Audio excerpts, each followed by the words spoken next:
আমি elevator education থেকে Souvik sir কথা বলছি। কিছু স্টুডেন্টদের আমি বলেছি ডান হাত বাঁ হাত অজুহাত, 3 নম্বর হাতটা বেশি চলে। এবং এই হ্যাকাথন করে দেখো, হ্যাকাথনে তো সবাই পার্টিসিপেট করছে না।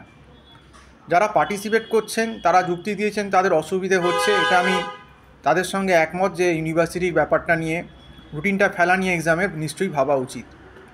কারণ তারা যদি পার্টিসিপেট করে পরের দিন বা হলে তাদের পড়ার ক্ষতি হবে এবং তারা পরীক্ষাটা দেবে কী করে, সেটা আমি মেনে নিচ্ছি।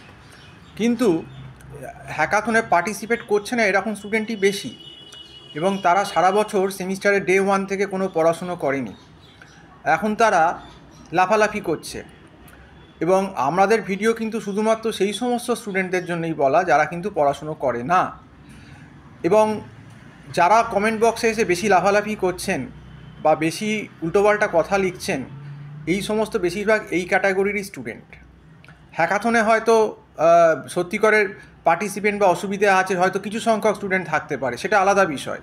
কিন্তু বেশিরভাগ স্টুডেন্টই যারা এই পরীক্ষা পেছবে এইসব হোয়াটসঅ্যাপ গ্রুপে মেসেজ করছে, ম্যাকআউটের অ্যাসোসিয়েশন হোয়াটসঅ্যাপ একটা গ্রুপ আছে, সেখানে দেখলাম পরীক্ষা পেছবে, প্লিজ পরীক্ষা পেছাবে মেল করুন, অমুক করুন। বা আমার কমেন্ট বক্সেও যারা দেখবেন বেশিরভাগ যারা স্টুডেন্টরা এরকম হাবিজাবি কথাবার্তা লিখছে, তাদের বেশিরভাগ অনেকেই দেখবেন যে হয়তো কোনো পার্টিসিপেন্টই নয় হ্যাকাথনের, কিন্তু তারা কি একটা হ্যাকাথনের থ্রুতে একটা ভালো এক্সকিউজ পেয়ে গেছে, মানে যুক্তি দেওয়ার আর কি।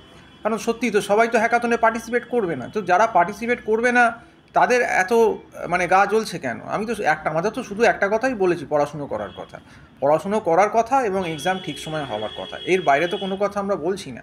তো এতে কি করে আপত্তি থাকতে পারে, আমি তো সেটাই আমাদের মগজে ঢুকছে না। তো যাই হোক, এই অবধি বলেই শেষ করছি। সম্পূর্ণ ভিডিওটা দেখার জন্য অসংখ্য ধন্যবাদ। নমস্কার।